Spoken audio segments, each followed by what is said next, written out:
Guys, நம்முடைய பக்கத்து மாநிலமான தெலுங்கானா மாநிலத்தில் ஹைதராபாத்தோடைய மெயின் சிட்டியில இருந்து ஒரு 13 கிலோமீட்டர் தள்ளி இருக்கிற ஒரு ஏரியா தான் இந்த குகட்பள்ளி.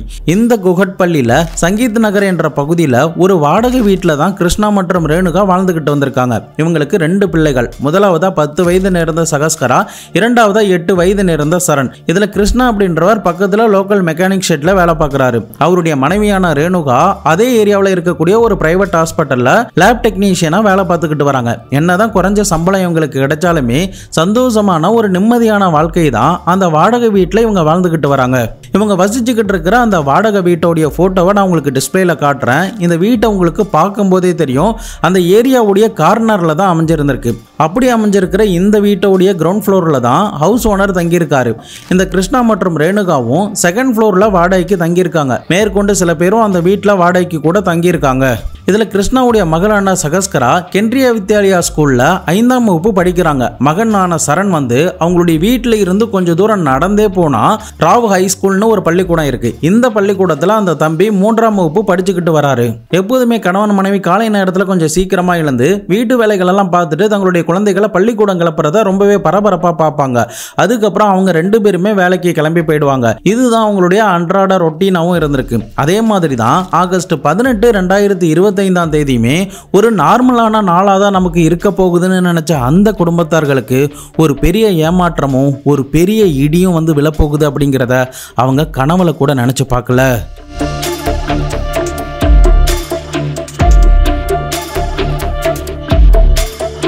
ஆகஸ்ட் 15 சுதந்திர தினம், ஆகஸ்ட் 16ஆம் தேதி வந்து கிருஷ்ண ஜெயந்தி, அடுத்த நாள் ஞாயிற்றுக்கிழமைங்கிறதுனால ஒரு 3 நாட்கள் அவங்களுடைய குழந்தைகளுக்கு லீவாக இருந்திருக்கு. நல்லா அந்த வீக்கெண்டை செலிப்ரேட் பண்ணிட்டு ஆகஸ்ட் 18ஆம் தேதி கணவன் மனைவி 2 பேருமே பரபரப்பாக எப்போதும் போல காலை நேரத்தில் இருந்து அந்த குழந்தைகளுக்கு உண்டான சாப்பாடெல்லாம் ரெடி பண்ணுறாங்க. ஆனால் அன்றைய தினம் மட்டும் அவங்களுடைய 10 வயது மகளான சகஸ்கராவுக்கு ஸ்கூலில் ஸ்போர்ட்ஸ் ஈவெண்ட் நடக்கிறதுனால லீவு விட்டு இருந்திருக்காங்க. இதனால அன்னைக்கு வந்து அந்த குழந்தை வீட்டில் தான் இருக்க போறா. இதனால சகஸ்கராவுடைய தம்பிக்கு மட்டும் பள்ளிக்கூடங்கிறதுனால அந்த பையனுக்கு உண்டான சாப்பாடு எல்லாமே ரெடி பண்றாங்க. ஆனா அன்னைக்குன்னு பார்த்து கொஞ்சம் லேட் ஆயிட்டதுனால சகஸ்கராவும் வீட்டில் இருக்கிறதுனால நீ வந்து மதிய நேரத்தில் தம்பிக்கு சாப்பாடு கொண்டு எடுத்து போய் கொடுத்துரு, நாங்க இப்போதைக்கு வேலைக்கு கிளம்புறோம் அப்படின்னு சொல்லிட்டு அந்த அப்பா அம்மா 2 பேருமே கிளம்பி வேலைக்கு போயிருந்திருக்காங்க.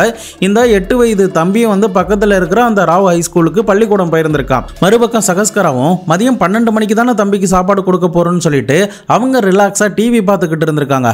ஆனா இவங்க வீட்டில் இருந்து கொஞ்சம் தூரம் தள்ளி இருக்கிற அந்த ராவ் ஹை ஸ்கூல்ல இருந்து மதியம் 12:10க்கு இந்த அப்பாவான கிருஷ்ணாவுக்கு கால் போயிருந்திருக்கு. என்ன சார், உங்களுடைய வீட்டில் இருந்து இன்னும் பையனுக்கு சாப்பாடு வரவே இல்லை, சீக்கிரம் சாப்பாடு எடுத்துட்டு வாங்க, எல்லா குழந்தைகளும் சாப்பிட்டுக்கிட்டு இருக்காங்க அப்படின்ற மாதிரி தகவல் போயிருந்திருக்கு. அப்போதான் கிருஷ்ணாவுக்கு சகஸ்கராவை கொடுக்க சொல்லிட்டு வந்தோமே, ஏன் பாப்பா இன்னும் கொடுக்கல அப்படின்னு நினைச்சு வேகமா தன்னுடைய வீட்டுக்கு 2 வீலர்ல வந்திருக்காரு. அந்த நேரத்தில் கிரவுண்ட் ஃப்ளோர்ல இருந்து அந்த மாடிப்படி வழியா செகண்ட் ஃப்ளோருக்கு ஏறி போகும்போது அந்த வீட்டோடைய டோர் வந்து வெளிப்பக்கமா தாப்பா போட்டிருக்கு. என்னடா அது தாப்பா போட்டுட்டு எங்க பாப்பா போனா அப்படின்ற ஒரு சந்தேகத்தோட தான் அந்த வீட்டை திறந்த அப்பாவுக்கு அவர் தன்னுடைய வாழ்நாள்ல பார்க்கவே கூடாத ஒரு காட்சியை தான் அங்க அந்த இடத்துல பார்த்திருக்காரு.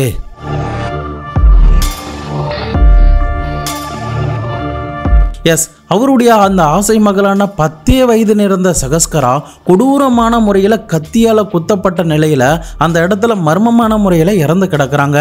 இதை பார்த்து அந்த அப்பாவுக்கு பெரிய பேரதிர்ச்சியா இருக்கு. இமிடியேட்டா எமர்ஜென்சி நம்பரான 100க்கு கால் பண்ணி நடந்த விஷயங்கள் எல்லாத்தையுமே சொல்லி இருந்திருக்காரு. இன்னொரு பக்கம் அழுதபடியே தன்னுடைய மனைவி கிட்டையும் இந்த தகவலை சொல்லும்போது அக்கம் பக்கத்தில் இருந்த எல்லாருமே அந்த வீட்டு முன்னாடி கூட ஆரம்பிக்கிறாங்க. கொஞ்ச நேரத்தில் போலீஸ் டீமும் சம்பவ இடத்துக்கு வந்து அந்த கிரைம் சீனை பார்த்துட்டு அவங்களே அதிர்ந்து போயிருந்திருக்காங்க. ஒரு 10 வயது சிறுமி என்ன தவறு பண்ணியிருந்தா இந்த அளவுக்கு ஒரு கொடூர கொலையை ஒருத்தன் பண்ணியிருப்பான் அப்படின்ற மாதிரியான சிந்தனைகள் தான் ஓட ஆரம்பிக்குது. இன்னொரு பக்கம் அந்த அம்மா பதறி அடித்து நெஞ்சில் அடிச்சுக்கிட்டு அழுகுற காட்சிகளை வீடியோவில் நம்மளால பார்க்கவே முடியாது. அந்த அளவுக்கு நம்மளுடைய மனசை கலங்கப்படுத்தி கண்ணீரை கூட வர வைக்கும். அப்படி கொடூரமான முறையில் அவங்களுடைய மகள் இறந்து கிடக்கிறத பார்த்த அந்த தாயாலையுமே யார் இதை பண்ணியிருப்பா, எதுக்காக பண்ணாங்க அப்படிங்கிறத ஜீரணிக்கவே முடியல. இன்னொரு பக்கம் போலீஸ் டீம் தங்களுடைய talk squad, forensic officer, medical team எல்லாருமே வர வச்சு அந்த இடத்துல கம்ப்ளீட்டாக செக் பண்ணி பார்க்குறாங்க.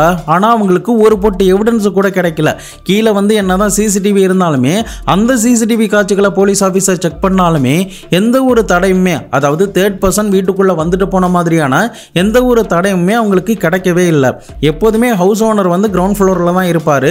அவருடைய வீட்லேயும் சிசிடிவி இருக்குது. அவர் யார் வந்துட்டு போகிறாங்க அப்படிங்கிறத பார்த்துக்கிட்டே தான் இருப்பார். ஆனால் அன்னைக்குன்னு அந்த திங்கட்கிழமை அன்னைக்கு அவர் வெளியூருக்கு போயிருந்திருக்காரு. இந்த நேரத்துல தான் அந்த கில்லர் அந்த வீட்டுக்குள்ள நுழைந்து இந்த பாப்பாவை கொலை செஞ்சுட்டு போயிருந்திருக்கான். ஆனா எந்த ஒரு எவிடன்ஸும் இல்ல. அவன் இந்த வீட்டுக்குள்ள எப்படி நுழைந்தான் அப்படிங்கறத கூட போலீஸ் ஆபீசரால கணிக்கவே முடியல. இன்னொரு பக்கம் அந்த குடும்பம் அழுகிறத போலீஸாலையும் பார்க்க முடியல, பொதுமக்களாலையும் பார்க்க முடியல. மீடியாவுமே இந்த செய்தியை கேட்டதுக்கு பிறகு பரபரப்பா சம்பவ இடத்துக்கு வந்து அது எல்லாத்தையுமே ஃபோக்கஸ் பண்றாங்க. பட் இன்னொரு பக்கம் போலீஸுக்கு ஒரு பெரிய சிக்கல் தான் இருக்கு.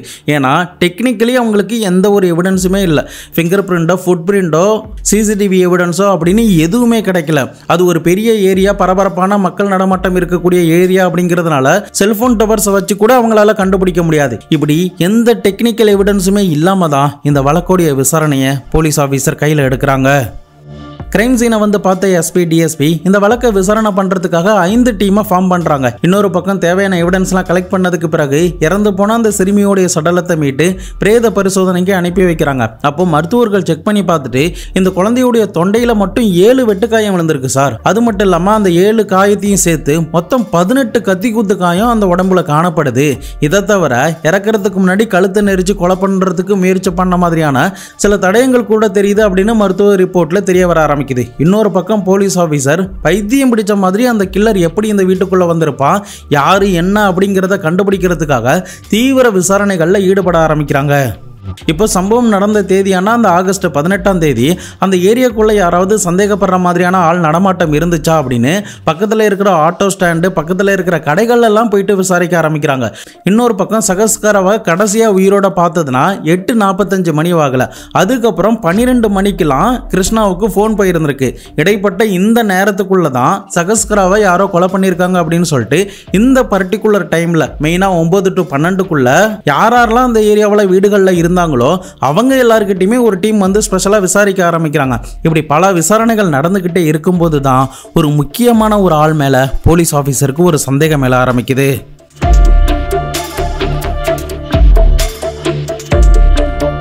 அந்த ஆளுடைய பெயர் சஞ்சய் ராவ். இந்த சஞ்சய் ராவுக்கு திருமணமாகி அவங்களுடைய மகளுக்கு 13 வயதாகுது. 8ஆம் வகுப்பு பக்கத்தில் இருக்கிற இந்த சகஸ்கராவுடைய தம்பி படிக்கிறாருல ராவ் ஹைஸ்கூல், அந்த ஸ்கூல்ல தான் இந்த பொண்ணுமே படிச்சுக்கிட்டு வராங்க. அந்த சிறுமியோடைய அப்பாவான இந்த சஞ்சய் ராவை தான் போலீஸ் ஆபீசர் ஆரம்பத்தில் கைது பண்ணி சந்தேகத்தின் பேரில் விசாரிக்க ஆரம்பிக்கிறாங்க. நள்ளிரவு 12 மணி வாக்கில் வீட்டுக்கு அழைத்து செல்லப்பட்ட அந்த நபர் கஸ்டடியில் விசாரணை செய்யப்படுறாரு. ஆனால் துருவி அவர்கிட்ட என்ன விசாரணைகள் நடத்தப்பட்டாலுமே, சார் அவளுமே எனக்கு ஒரு பொண்ணு மாதிரி தான், நான் இந்த கொலையை பண்ணல, எனக்கும் இதுக்கும் எந்த சம்பந்தமும் இல்லை அப்படின்ற மாதிரி மறுபடியுமே சொன்ன ஸ்டேட்மெண்ட்டே அந்த அப்பாவியான அப்பா போலீஸ் கிட்ட சொல்லிக்கிட்டு வராரு. பட் போலீஸுமே ஒரு கட்டத்தில் சந்தேகத்தின் பேரில் தான் அவரை கைது பண்ணிட்டு வந்திருக்காங்க. விசாரிச்சு பார்த்தாலுமே உண்மை இருக்கிற மாதிரி தெரியறதுனால வேற யாரோ தான் கில்லராக இருப்பாங்கன்னு சொல்லிட்டு சந்தேக லிஸ்ட்டை எடுக்க ஆரம்பிக்கிறாங்க. அப்படி போலீஸ் ஆஃபீஸர் தீவிரமாக சந்தேக லிஸ்ட்லாம் எடுத்து விசாரணை பண்ணிக்கிட்டே வரும்போது தான் அதே ஏரியாவில் ஒரு ஐடி இன்ஜினியர் வந்து ஒர்க் ஃப்ரம் ஹோம் வந்து பார்த்துக்கிட்டு வராரு. அவர்கிட்ட ஒரு நாள் விசாரணை பண்ணும்போது என்ன சொல்றாருன்னா, சார் இப்போ இந்த பாப்பா இறந்து போனுச்சுல சகஸ்கரா, அவங்களுடைய வீடு வந்து இந்த ஏரியாவுடைய கார்னர்ல இருக்கு. இது வந்து G+2 வீடு. இதுக்கு பக்கத்திலேயே கிரவுண்ட் ஃப்ளோர் மற்றும் 4 அடுக்கு மாடி வீடு இருக்கிற ஒரு பெரிய மாடி வீடு இருக்கு. இந்த மாடி வீட்டில இருந்து ஒரு பையன் இந்த வீட்டோடைய பக்கத்து வீட்டில் எகிரி குதிச்ச மாதிரி நான் பார்த்தேன். அதுவும் இல்லாம ஒரு 15 நிமிஷம் கிட்ட அவன் சுத்தி அந்த இடத்தையே பார்த்துக்கிட்டு இருந்ததையும் நான் பார்த்தேன். ஆனா அவன் எக்ஸாக்டா என்ன பண்ணான் அப்படிங்கறத என்னால பார்க்க முடியல. எகிரி குதிச்சதை மட்டும் தான் நான் பார்த்தேன் அப்படின்ற மாதிரி சொல்றாங்க. பட் போலீஸ் ஆபீசர் அந்த பையன் யாரு என்னன்னு விசாரணை பண்ணும்போது சகஸ்கராவுடைய தம்பி வந்து ஒரு ஸ்கூல்ல படிக்கிறாருன்னு சொன்னல, அதே ஸ்கூல்ல தான் இந்த ஐடி இன்ஜினியர் சொன்ன அந்த பையனுமே 10ஆம் வகுப்பு படிச்சுக்கிட்டு வரான். அவனுக்கு ஒரு 15 வயசு தான் ஆகுது. சம்பவம் நடந்த நாள் அன்னைக்கு அவன் எங்க இருந்தான் அப்படின்னு சொல்லி செக் பண்ணி பார்க்கும்போது அவன் ஸ்கூல் போகல அப்படிங்கிறதுமே தெரிய வர ஆரம்பிக்குது. இப்போ டவுன் சைடு சிட்டி சைடில் பார்த்தீங்கன்னா ஒவ்வொரு வீட்டுக்கு பக்கத்துலையுமே வீடுகள் வந்து நெருக்கமாக தான் இருக்கும். அந்த சந்தே பார்த்தீங்கன்னா ஒரு அடி 2 அடி தான் கேப் இருக்கும். ஈஸியாக ஜம்ப் பண்ணி அந்தாண்ட வீட்டு மாடிக்கோ அந்தாண்ட வீட்டுக்கோ நம்மளால போக முடியும். அதே மாதிரி தான் இந்த சகஸ்கராவுடைய வீட்டுக்கு பக்கத்திலேயே இந்த பெரிய 4 அடுக்கு மாடி வீடு இருக்கு. இந்த 4 அடுக்கு மாடி வீட்டோடைய 3rd ஃப்ளோர்ல இருந்து இறந்து போன சகஸ்கராவுடைய குடும்பத்தார்கள் தங்கி இருக்கிற அந்த வீட்டோடைய மாடிக்கு மேல இறங்கிட முடியும். அதாவது அந்த 4 அடுக்கு மாடி வீட்டோடைய 3rd ஃப்ளோர்ல இருந்து எகிரி குதிச்சாலே இந்த சகஸ்கராவுடைய வீட்டோடைய மொட்டை மாடிக்கு அவனால வந்துட முடியும். அப்படிதான் அன்றைய நாள் அந்த சிறுவன் அந்த மொட்டை மாடியை பார்த்துக்கிட்டு இருந்ததாகவும் 3வது ஃப்ளோர்ல இருந்து எகிரி குதிச்சான் அப்படின்னு அந்த ஐடி இன்ஜினியர் போலீஸ் ஆபீசர் கிட்ட சொல்றாரு. அதன் அடிப்படையில் அந்த சிறுவனை பற்றி போலீஸ் ஆஃபீஸர் விசாரிக்கிறாங்க. அப்படி விசாரணை பண்ணும்போது அவங்களுடைய அப்பா வந்து வீட்லேயே தான் இருக்காரு, 2 அக்கா இருக்காங்க. இந்த பையன் வந்து பக்கத்தில் இருக்கிற அந்த ஸ்கூலில் 10ஆம் வகுப்பு படிச்சுக்கிட்டு வரான். அவனுக்கு சரி வர படிப்புலாம் வராது. இதை தவிர அவன்கிட்ட ஒரு மொபைல் ஃபோனு கூட இருந்திருக்கு. அந்த மொபைல் ஃபோன் ஏது எப்படி வாங்கினீங்க அப்படின்னு சொல்லி அவங்க அப்பா அம்மா கிட்ட விசாரணை பண்ணும்போது தான் 2-3 மாதத்துக்கு முன்னாடியே வீட்டுக்கே தெரியாமல் சீக்கிரட்டாக அவன் மொபைலை யூஸ் பண்ணிக்கிட்டு வந்ததாகவும் அந்த ஃபோன் அவன்கிட்ட எப்படி வந்துச்சுன்னு அவங்க அம்மா கேட்டபோது அவங்ககிட்ட இருந்து எந்த ஒரு பதில்களுமே என்கிட்ட வரல அப்படின்ற மாதிரி சொல்லியிருந்திருக்காங்க. அதுக்கப்புறம் அந்த அம்மா வந்து கண்டுக்கவே இல்லை அப்படின்ற மாதிரியும் சொல்லப்படுது. பட் உண்மையிலே அந்த பையன் அந்த ஃபோன் எப்படி வாங்கியிருக்கானா, ஒன்று திருடி இருக்கணும் அப்படின்னு சில ஆர்டிக்கல்ல படிக்க முடியுது. அப்படி இல்லைன்னா யார்கிட்ட இருந்தோ பணத்தை திருடி இருக்கான், அதுக்கப்புறம் தான் இந்த ஃபோன் வாங்கியிருக்கான் அப்படின்னு கூட சொல்லப்படுது. பட் எது என்னவா இருந்தாலும் சரி, அந்த அப்பா அம்மா இவனுக்கு அந்த ஃபோனை வாங்கி தரல. இதனால கண்டிப்பா ஏதோ ஒரு திருட்டு சம்பந்தம் மூலியமா தான் இவன் இந்த ஃபோனை வாங்கியிருக்கான் அப்படிங்கிறது மட்டும் போலீஸ் ஆஃபீஸருடைய விசாரணையில தெரிய வர ஆரம்பிக்குது.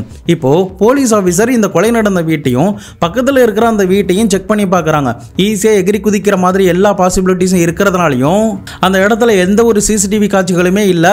இதை தவிர அந்த குற்றம் நடந்த வீட்டில் சில குடும்பங்கள் வாடகைக்கு தங்கியிருக்கிறதுனால மாடியோடைய கேட்டுமே எப்போதுமே ஓப்பனாக தான் இருக்கும். ஸோ ஈஸியாக இந்த பையன் 3rd ஃப்ளோரில் இருந்து மொட்டை மாடியில் குதிச்சு அங்கிருந்து மாடிப்படி வழியாக இந்த சகஸ்கராவுடைய வீட்டுக்கு வந்திருப்பதற்குண்டான பாசிபிலிட்டிஸ் எல்லாமே இருக்கு அப்படிங்கிறத போலீஸ் ஆஃபீஸர் கண் கூட பார்த்ததுக்கு பிறகுதான் கொலை நடந்த 5வது நாள் அந்த கிரைம் நடந்த வீட்டில் இருந்து கொஞ்சம் தூரம் தள்ளி இருக்கிற அந்த ராவ் ஹை ஸ்கூல்ல படிச்சுக்கிட்டு இருக்கிற அன்னைக்குன்னு ஸ்கூல் போன அந்த 14 வயது சிறுவனை போலீஸ் ஆஃபீஸர் கூப்பிட்டு விசாரிக்க ஆரம்பிக்கிறாங்க. அப்படி விசாரணை பண்ணும்போது தான் அவங்க கொஞ்சம் கூட எதிர்பார்க்காத ஒரு பெரிய கிரைம் த்ரில்லர் மூவி மாதிரியான சில விஷயங்களை அவன் போலீஸ் ஆஃபீஸர் கிட்ட சொல்றான். இந்த அளவுக்கு ஒரு ஆளால இன்டெலிஜென்ட்டாலாம் யோசிக்க முடியுமா, அதுவும் இந்த வயசுல இவனால இந்த அளவுக்கு யோசிக்க முடியுமா அப்படின்ற ஒரு பேரதிர்ச்சி மட்டும்தான் போலீஸ் ஆஃபீஸருக்கு கேட்டிருந்திருக்கு.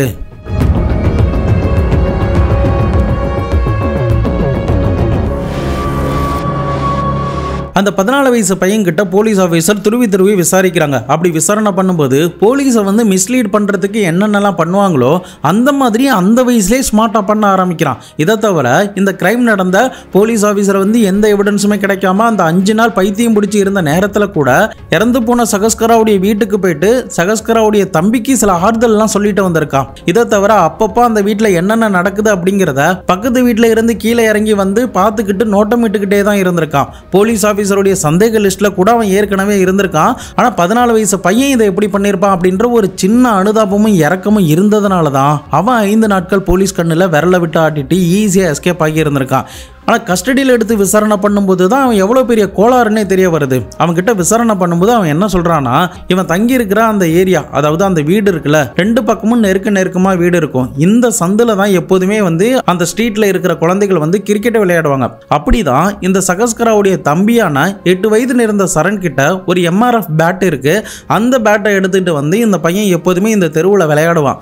அப்படி விளையாடுற நேரத்தில் ஒரு நாள் இவன் பேட்டு கேட்டதாமோ அதுக்கு அந்த பையன் தரமாட்டேன்னு சொல்லிட்டுதாமோ. அது மட்டும் இல்லாமல் இவனுக்கு கிரிக்கெட் விளையாடுறது பிடிக்கும். அதனால அந்த பேட்டை எப்படியாவது நம்ம திருடணும் அப்படின்னு நான் ஒரு பிளான் போட்டேன். அதன் அடிப்படையில் தான் என்னென்னலாம் பண்ணணும் அப்படிங்கிறதுக்காக நிறைய கிரைம் த்ரில்லர் வீடியோஸ்லாம் யூடியூப்ல OTT பிளாட்ஃபார்ம்லாம் நான் பார்ப்பேன். அதில் வந்து எப்படி வந்து ஈஸியாக தப்பிக்கலாம், எப்படி போலீஸ் கிட்ட தடையமே இல்லாமல் தப்பிக்கலாம் அப்படின்ற மாதிரி எனக்கு எல்லாமே அங்கிருந்து தான் தெரிஞ்சுது. அதனால தான் நான் என்னென்ன பண்ணணும் அப்படிங்கிறத எல்லாத்தையுமே ஒரு டீட்டெயிலாக ஒரு நோட்டில் எழுத ஆரம்பித்தேன். அதுக்கப்புறம் தான் நான் பல நாள் நோட்டமிட்டு அந்த பேட்டை எப்படியாவது திருடிடணும் அப்படின்னு சொல்லி நான் பிளான் பண்ணேன். நான் நினைச்ச மாதிரியே ஆகஸ்ட் 18ஆம் தேதி அந்த அப்பா அம்மா 2 பேரும் வேலைக்கு போயிட்டாங்க. சகஸ்கராவுடைய தம்பியும் ஸ்கூலுக்கு போயிட்டான். ஆனால் சகஸ்கரா மட்டும் தான் வீட்டில் இருக்கா. ஆனால் ஈஸியாக பேட்டை திருடிட்டு வந்துடலான்னு நினச்சி என்னுடைய 4th ஃப்ளோர் வீட்டில் இருந்து கீழே இறங்கி 3rd ஃப்ளோருக்கு வந்து அங்கிருந்து எகிரி குதிச்சு இந்த சகஸ்கராவுடைய வீட்டோடைய மொட்டை மாடிக்கு போயிட்டேன். அதுக்கப்புறம் மாடிப்படி வழியாக கீழே இறங்கி மெதுவாக வந்து சகஸ்கரா ஹாலில் டிவி பார்த்துக்கிட்டு இருக்கிறதுனால நான் அவங்க கண்ணில் சிக்காம மெதுவாக எந்த அசையுமே இல்லாமல் கிச்சனுக்குள்ளே போனேன். அதுக்கப்புறம் அங்கே இருக்கிற பேட்டை எடுத்துக்கிட்டு வெளியில் வரும்போது சகஸ்கரா என்னை பார்த்துட்டா, சட்டையை பிடிக்க ஆரம்பிச்சிட்டா. அதுக்கப்புறம் என்ன பண்ணுறதுன்னு தெரியாமல் நான் அவளை கீழே தள்ளி விட்டுட்டேன். அவள் டாடி டாடின்னு கத்திக்கிட்டே இருந்தா. அதனால என்ன பண்ணுறதுன்னு தெரியாமல் நான் கழுத்தை நெரிக்க ஆரம்பித்தேன். அதுக்கப்புறம் அவன் இறந்து போயிட்டாளா என்னன்னு எனக்கு சரி வர தெரியல. இதனால நான் ஏற்கனவே எடுத்துகிட்டு வந்த கத்தியை எடுத்து அவளுடைய தொண்டையில் மட்டும் 7 முறை வெட்டினேன். அதுக்கப்புறம் 11 வெட்டுக்காயங்களை மற்ற இடத்துல கொடுத்தனேன். ஆனால் குத்துனதுக்கப்புறம் எனக்கு ஏதோ ஒரு மாதிரி இருந்துச்சு. அதுக்கப்புறம் என்ன பண்ணுறது, போலீஸ்கிட்ட மாட்டியே கூடாது கூடாதுன்னு சொல்லிட்டு அந்த வீட்லயே நான் கத்தியை கழுவிட்டு அதுக்கப்புறம் நான் எதுவுமே தெரியாத மாதிரி எகிரி குதிச்சு என்னுடைய வீட்டுக்கு போயிட்டேன். கத்தியை நான் ஒரு இடத்துல மறைச்சு வச்சுட்டேன். என்னுடைய ட்ரெஸ்ல மட்டும் ரத்தக்கரை இருந்ததுனால வாஷிங் மிஷின்ல துவைக்க போட்டான். ஆனாலுமே அந்த கரை போகல அப்படின்ற மாதிரி போலீஸ் கிட்ட இவ்வளவு பெரிய ஷாக்கிங்கான டீட்டெயிலா சொல்லி இருந்திருக்கான். ஆரம்பத்தில் சகஸ்கராவுடைய கொலை நடக்கும்போது யாரோ ஒரு பெரிய மனுஷன் தான் இந்த வீட்டுக்குள்ள நுழைஞ்சு இந்த குழந்தைய கொண்டு இருக்காங்க அப்படின்ற மாதிரி தான் நினைச்சிருக்காங்க. ஆனா இந்த வெறும் 14 வயது இருந்த இந்த சிறுவன் இவ்வளவு பிளான் பண்ணி பக்காவா இதை பண்ணிட்டு போயிருக்கான் அப்படிங்கிறத யோசிக்கும் போது தான் அவங்களால கொஞ்சம் கூட நம்பவே முடியல. ஏன்னா சம்பவம் நடந்த அன்னைக்கு அவன் கிளவுஸ்லாம் போட்டுக்கிட்டு எந்த ஃபிங்கர் பிரிண்ட்டுமே விட்டுடக்கூடாதுங்கிறதுல அவன் ரொம்ப தெளிவாக இருந்திருக்கான். எந்த இடத்துல சிசிடிவி இருக்கு, யார் யார் நடமாட்டம் எங்கெங்க இருக்கு, அது மட்டும் இல்லாமல் அது ஒரு டவுன் ஏரியாங்கிறது வெளியிலயும் ஆள் நடமாட்டம் கம்மியா இருக்கும் அப்படிங்கிறது எல்லாமே தெரிஞ்சு பக்காவா ப்ரீ பிளான் பண்ணி தான் இந்த சகஸ்கராவுடைய வீட்டுக்குள்ளே நுழைஞ்சிருந்திருக்கான். பட் போலீஸ் சைட்ல இருந்து இவன் இந்த ஸ்டேட்மெண்ட் தான் சொன்னா அப்படிங்கிறது வெளியில சொல்லப்பட்டாலுமே இந்த விஷயத்துல சில கொஸ்டின்லாம் எழ ஆரம்பிக்குது. ஏன்னா இவன் என்னென்ன பண்ணணும் அப்படிங்கிறத ஆகஸ்ட் 15ஆம் தேதியே ஒரு பேப்பர்ல வந்து எழுதியிருந்திருக்கான். அது என்ன அப்படிங்கிறத நான் இப்போ படிக்கிறேன், நீங்க பாருங்க. அவன் அந்த லெட்டர்ல என்ன எழுதியிருக்கானா, ஃபர்ஸ்ட் வந்து அந்த வீட்டுக்கு மெதுவா போகணும், அதுக்கப்புறம் அந்த வீட்டோடைய கேஸ் கனெக்ஷனை கட் பண்ணணும், அப்போ கேஸ் வந்து லீக் ஆகிட்டு இருக்கும், அதுக்கப்புறம் அந்த வீட்டோடைய லாக்கரையோ பீரோலோடைய லாக்கோ வந்து கட் பண்ணணும், அங்கிருந்து பணத்தை எடுத்ததுக்கு பிறகு வீட்டை லாக் பண்ணிட்டு அந்த வீட்டை ஃபயர் பண்ணிடணும், அந்த வீடும் வெடிச்சிரும், நாமளும் இதில் ஈஸியாக தப்பிச்சிரும் அப்படின்ற மாதிரி தான் அவன் நினைச்சு அதை பக்காவா என்னென்ன பண்ண போறோம் அப்படின்ற மாதிரி எழுதி கடைசியா மிஷன் டான், அதாவது மிஷன் டன் அப்படிங்கிறத மிஷன் டான்னு எழுதி அவன் என்னென்ன பண்ண போறோம் அப்படிங்கிறத பக்காவா ஏற்கனவே ப்ரீ பிளான் பண்ணியிருக்கான். பட் என்னதான் இந்த மாதிரி லெட்டர்ல அவன் எழுதியிருந்தாலும் அவனுடைய மோட்டிவ் வந்து பணம் எடுக்கணும் அப்படிங்கிறது மட்டும்தான். ஆனா எதனால கிரிக்கெட் பேட்னு போலீஸ் கிட்ட போய் சொன்னா அப்படின்ற மாதிரி கூட சில சந்தேகங்கள் எழ ஆரம்பிக்குது. இதை தவிர அந்த அப்பா அம்மா என்ன ஒரு கொஸ்டின் கேட்கறாங்கன்னா, உண்மையிலேயே அவனுக்கு பேட் தான் வேணும்னா அவன் பேட்டாலேயே என் பொண்ணை அடிச்சு கொலை பண்ணியிருக்கலாமே, ஆனா ஏன் வந்து வீட்டிலேருந்து வரும்போதே கத்தி எடுத்துட்டு வந்தான், அப்போ வேற ஏதோ ஒரு காரணம் இருக்கு, அவனுடைய நோக்கம் வந்து திருடுறது மட்டும்தான், எங்க வீட்டில் இருக்கக்கூடிய பணத்தை திருடணும் அப்படிங்கிற ஒரு பிளானோட தான் அவன் வீட்டுக்குள்ளேயே நுழைஞ்சிருக்கான். அவன் அந்த பேப்பர்ல எழுதின மாதிரியே வீட்டோடைய லாக்கை உடைச்சிட்டு உள்ள நுழைந்து கேஸை கட் பண்ணிட்டு அதுக்கப்புறம் லாக்கரை உடைச்சு பணத்தை எடுத்துட்டு வெளியில வரணும், அதுக்கப்புறம் ஃபயர் பண்ணி விட்டுறணும், அந்த வீடு வெடிச்சிடும், அதன் பிறகு என் மேல எந்த சந்தேகமும் வராது அப்படிங்கிறது தான் அவனுடைய திட்டம் அப்படின்னு ஒரு குற்றச்சாட்டு வைக்கப்படுது. பட் இவன் தீட்டின அந்த திட்டத்தை படி இது எதுவுமே நடக்காததுனால கண்டிப்பா இவன் வந்து கொள்ளைக்காக தான் இந்த வீட்டுக்குள்ள வந்திருக்கான். கிரிக்கெட் பேக்கெட்டை திருடணும் அப்படிங்கிறது அவனுடைய நோக்கமே கிடையாது. ஏற்கனவே அவன் பணமா திருடி இருக்கான் அப்படின்ற குற்றச்சாட்டுகள்லாம் வைக்கப்படுறதுனால முழுக்க முழுக்க போலீஸ் சொன்ன இந்த முதல் ஸ்டேட்மெண்ட்டை நம்ப தயாராகவே இல்லை. இதனால அந்த அப்பா அம்மா 2 பேருமே போராட்டத்தில் ஈடுபட ஆரம்பிக்கிறாங்க. இன்னொரு பக்கம் அந்த பையனுக்கு 18 வயசு கூட ஆகாததுனால அவனை சிறார் நீதிமன்றத்தில் தற்போதைக்கு ஆஜர் பண்ணி இருந்திருக்காங்க. இந்த பக்கம் பார்த்தீங்கன்னா இந்த அப்பா அம்மா வந்து இவனை ஒரு பெரிய அடல்ட் மாதிரி தான் ட்ரீட் பண்ணும், இவன் பயங்கரமா ப்ரீ பிளான் பண்ணி ஸ்கெட்ச் போட்டு தான் என்னுடைய மகளை கொலை பண்ணியிருக்கான், அதனால இவன் சிறார்னு சொல்லிட்டு இந்த கேஸ்ல விட்டுடக்கூடாது அப்படின்னு ஆதங்கத்தோட போராட்டங்கள்லாம் பண்ண ஆரம்பிக்கிறாங்க. தேர்ட் பர்சனாக இந்த கதையை நம்ம கேட்கும்போதே, நம்ம அந்த டீட்டெயிலெலாம் படிக்கும்போதே நமக்கு என்ன தோணுதுன்னா, அந்த பையன் வந்து அந்த பணத்தை திருடுறதுக்கு தான் அவன் போயிருக்கான். ஆனால் கிரிக்கெட் பேட்டுன்னு போலீஸ் ஆஃபீஸரை மழுப்பி இருந்திருக்கான். ஏற்கனவே 5 நாட்கள் கிட்ட போலீஸை மழுப்பி மிஸ்லீட் பண்ணலாம் முயற்சி பண்ணவன் ஏன் வந்து இதையும் பண்ணியிருக்க மாட்டான் அப்படிங்கிறது தான் எனக்குமே தோணுது. கண்டிப்பாக இவன் வந்து பணத்துக்காக தான் போயிருந்திருக்கணும். அந்த நேரத்தில் சகஸ்கரா இவனை பார்த்துட்டதுனால சகஸ்கராவை இவன் கொலை பண்ண வேண்டிய ஒரு சுச்சுவேஷனாக அவனுக்கு கிரியேட் ஆகிருந்திருக்கு. ஸோ இதெல்லாம் மாற்றி மழுப்பி தான் போலீஸ் கிட்ட கிரிக்கெட் பேட் திருட வந்தான் அப்படின்னு அவன் பொய் சொல்லி இருக்கணும் அப்படிங்கிறது தான் எல்லாருக்கும் எழுகிற ஒரு சந்தேகமா இப்போ வரைக்கும் இருக்கு. ஆரம்பத்திலேயே அவன் செல்போன் திருடினப்பே அவனுடைய அம்மா இதை கண்டிச்சிருந்தாங்கன்னா கண்டிப்பாக இந்த மாதிரியான செயல்கள்லாம் அவன் ஈடுபட்டிருக்கவே மாட்டான். பட் இந்த மாதிரியான சில கோளாறுகளுக்கெல்லாம் என்னதான் அறிவுரையெல்லாம் சொன்னாலும் கூட அது கேட்கவே கேட்காது. மீறி இதே மாதிரி திருட்டு சம்பவத்தில் ஈடுபடுறது, யாருக்கிட்டையாவது ஆட்டையை போடுறது, ஏதாவது இந்த கிரிமினல் வேலைலாம் பண்ணுறதெல்லாம் இந்த வயசில் சில பசங்க பண்ணிக்கிட்டு இருக்கிறத நம்மளால கண் கூட அங்கங்கே சில ஏரியாவெல்லாம் நம்மளால பார்க்க முடியும். அதே மாதிரியான ஒரு ஜந்து தான் இந்த 14 வயசு பையனும்.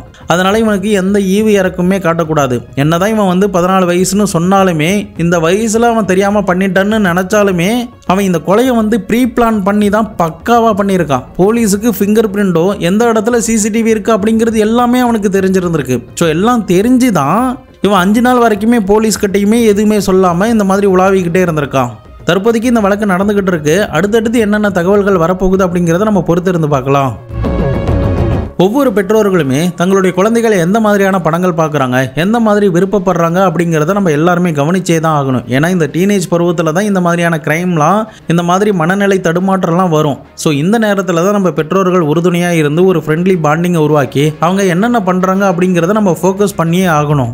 அவங்ககிட்ட ஒரு திருட்டு ஃபோன் வந்தப்பயே அந்த அம்மா அடித்து உதச்சி யாருடா இது அப்படின்னு சொல்லி அந்த ஃபோனையுமே பிடுங்கி வச்சுருந்துருக்கணும். ஆனால் அது எதையுமே பண்ணாமல் ஏதோ பண்ணிட்டு போகிறான்னு அந்த அம்மாவுமே ஃப்ரீயாக விட்டுருந்துருக்காங்க. இவனுமே அந்த கிரைம் த்ரில்லர் படத்தெல்லாம் பார்த்து ரொம்பவே இன்ஸ்பயர் ஆகிருந்திருக்கான். சினிமாவில் காட்டுற மாதிரி தான் நிஜத்துலையும் இருக்கும் அப்படின்னு கூட நினைக்கிறான். பட் இன்னைக்கு வர சினிமா ரொம்பவே மோசமாக எல்லாருமே கெடுத்துக்கிட்டு இருக்குன்னு தான் நான் சொல்லுவேன். ஃபார் எக்ஸாம்பிளுக்கு சொல்லணும்னா, பல நல்ல விஷயங்கள் பல மாற்றங்கள்லாம் நடந்திருந்தாலுமே, அதாவது சினிமா மூலமா பல மாற்றங்கள், பல சேஞ்சஸ், பல நல்ல விஷயங்கள்லாம் நடந்திருந்தாலுமே இப்போ பார்த்தீங்கன்னா பல கெட்ட விஷயங்கள் எல்லாமே நார்மலைஸ் பண்ற மாதிரி தான் இருக்கு. ஃபார் எக்ஸாம்பிளுக்கு சொல்லணும்னா, வாரணமாயிரம் படத்துல ஒரு காதல் தோல்விக்கு பிறகு ஒரு மனுஷன் எப்படி அதுல இருந்து மீண்டு உடல் ரீதியாகவும் மன ரீதியாகவும் ஸ்ட்ராங் ஆகிறான் அப்படிங்கிற ஒரு மோட்டிவேஷனை, ஒரு சிக்ஸ் பேக் கல்ச்சரையே அதுதான் உருவாக்குனுச்சு. இதை தவிர சிகரெட்டை விடணும் அப்படின்னு சொல்லிட்டு இந்த படம் நிறைய பேரை இன்ஃப்ளூயன்ஸ் பண்ணியிருக்கு. இன்னும் ஒரு சில சங்கர் படங்கள்ல நம்ம நேர்மையா இருக்கணும், லஞ்சம் வாங்கக்கூடாது அப்படின்ற பல நல்ல விஷயங்கள்லாம் சொல்லப்பட்டாலும், இன்னொரு பக்கம் பார்த்தீங்கன்னா ஒரு டார்க் சைடான ஒரு தப்பான விஷயத்த ரைட்டு அப்படின்ற மாதிரியே இந்த சினிமா காட்டிக்கிட்டு தான் வருது. ஃபார் எக்ஸாம்பிளுக்கு சொல்லணும்னா, சம்பந்தமே இல்லாமல் தம் அடிச்சுக்கிட்டே ஒருத்தர்கிட்ட பேசுறது, சரக்கு அடிச்சுக்கிட்டே பேசுறது அப்படின்ற மாதிரியான காட்சிகள் தான் வருது. இதை தவிர கொலை பண்ணுறது, கொள்ளையடிக்கிறது, ஸ்மக்லிங் பண்ணுறது எல்லாமே ஒரு நார்மலான விஷயம். அதுதான் கெத்து, அதன் மூலியமாக தான் சம்பாதிச்சா நல்லா இருக்க முடியும், நல்லா கெத்தாக இருக்க முடியும் அப்படின்ற ஒரு பின்பத்தை சினிமாவில் காட்டுறது மூலியமா தான் இந்த மாதிரியான சில்வண்டுகள் எல்லாமே கத்தி எடுத்துக்கிட்டு என்னவா உன்னை குத்திடுவான் அப்படின்ற மாதிரி எல்லாமே துள்ளிக்கிட்டே இருக்கு. இது எல்லாத்துக்கும் சினிமா மட்டுமே காரணம்னு நான் சொல்ல வரல, ஒரு வகையில் சினிமாவும் ஒரு காரணம் அப்படின்னு தான் நான் சொல்ல வரேன். ஸோ எந்தெந்த விஷயங்கள் நல்ல விஷயங்களோ அதை மட்டும் தான் நம்ம எடுத்துக்கணும். கெட்ட விஷயங்களை பார்த்து என்ஜாய் பண்ணுறதோட விட்டுட்டு அதை நம்ம மைண்டுக்குள்ளே எடுத்துகிட்டு போயிட்டு பெருசாக அதை பண்ணால் ரியாலிட்டிலையுமே இப்படி தான் இருக்கும் அப்படின்னு நினச்சா அதை விட ஒரு முட்டாள்தனம் எதுவும் இல்லைன்னு தான் நான் சொல்லுவேன். ஸோ முடிஞ்ச அளவுக்கு உங்களுடைய குழந்தைகளுக்கு ஒரு நல்ல அறிவுரை சொல்லி ஒரு நல்ல சமுதாயத்துக்கு ஒவ்வொரு பெற்றோர்களும் கொடுக்கணும் அப்படிங்கிறது தான் என்னுடைய தாழ்மையான கருத்து. நீங்கள் இந்த 14 வயசு சிறுவனுடைய செயல்களை பற்றியும் அவன் யோசிச்ச இந்த மாதிரியான விஷயங்களை பற்றி என்ன நினைக்கிறீங்க அப்படிங்கிறத மறக்காம கமெண்ட் பாக்ஸில் சொல்லுங்கள். இதை பற்றி உங்களுடைய குடும்பத்தார்களும் இந்த செய்தியை தெரிஞ்சுக்கணும்னு நினச்சிங்கன்னா அவர்களுக்கும் ஷேர் பண்ணி விடுங்க. நாளை மறுநாள் வேற ஒரு கிரைம் கேஸோட வேற ஒரு வீடியோவில் உங்களை வந்து சந்திக்கிறேன். அது வரைக்கும் உங்களிடமிருந்து விடைபெறுவது உங்கள் பாபு சங்கர்.